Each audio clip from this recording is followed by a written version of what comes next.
If the one standing in that ring wasn't just Chrollo. If, within the darkness of that screaming crowd, the spiders were lurking, watching, and waiting. Then the pieces of this chaotic puzzle finally fall into place. Let us unravel the threads of this terrifying possibility. The nightmare began with Chrollo's declaration of victory. "I won't hold back," he said, laying his cards on the table. Skill hunter. Double face. Gallery fake. Sun and moon. Order stamp. Convert hands. And black voice. It was an overwhelming arsenal. A complex labyrinth of combos. Was this an act of fairness?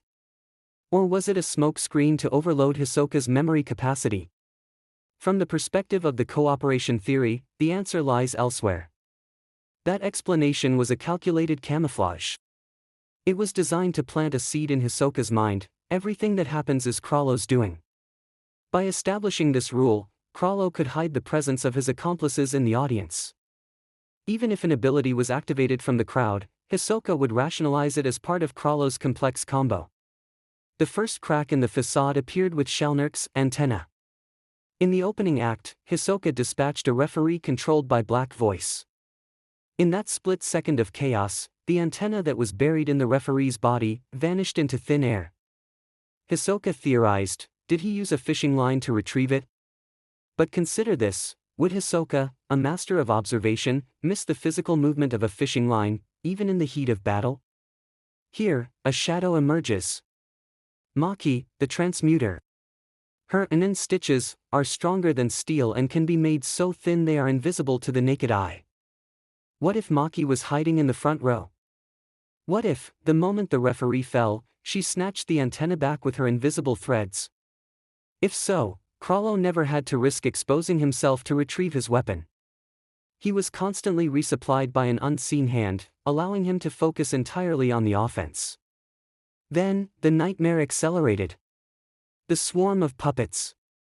Hisoka, with his cold logic, calculated the number of puppets Chrollo could produce based on the constraints of his abilities. 20 to 30, he estimated. But reality mocked his calculation. What erupted from the shadows was an army of malice, over 200 puppets. Think about it. Chrollo, fighting alone, fleeing from Hisoka, opening his book, placing the bookmark, activating the ability, creating a copy, deactivating, switching hands, applying the seal, and issuing orders. 200 times. Even for a genius of the specialization category, could he transcend the physical limits of time? But if Cortopi, the human factory, was intervening, the impossible becomes simple. Perhaps, after explaining his abilities, Chrollo closed his book and pretended to deactivate the power, but in reality, he returned the ability to Cortopi. Or perhaps Cortopi himself was in the audience, touching the copies Chrollo made and mass-producing them at a terrifying speed. Chrollo's only task was to stamp the sun and moon seals on the pre-made dolls. Hisoka wasn't fighting a man, he was fighting an industrial-scale production line. And then, the inexplicable communication. During the battle, there are depictions of Chrollo speaking into a mobile phone, issuing commands. Go right. Kill him. But remember, Shalnirk's Black Voice has always been operated via button inputs. Voice command has never been a feature of that ability. So, who was Chrollo talking to? Was he commanding the puppets? Or was he talking to Shalnirk himself, who was perched high in the stands, looking down on the arena like a sniper? He's moving to the blind spot. Now!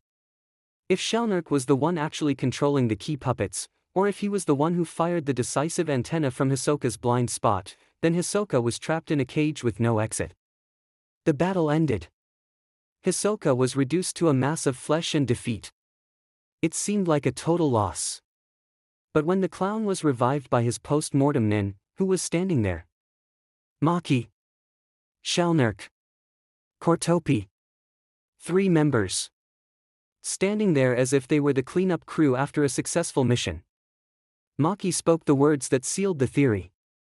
If you learn from this, choose your opponents and the place where you fight more carefully next time. The moment those words hit the air, Hisoka's expression shifted.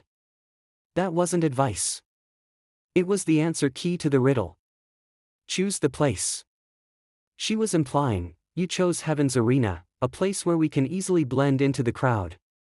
That is why you lost. It was a cold confession that the duel was a lie.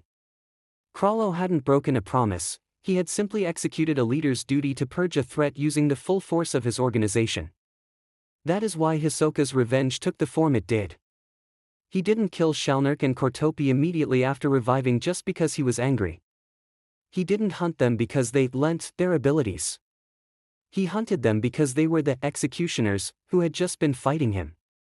Shalnark didn't have his phone. Kortopi couldn't use his ability. Was it because Chrollo still had them? Or was it because they had just finished a massive operation, returned their equipment, and were caught in an air pocket of relief?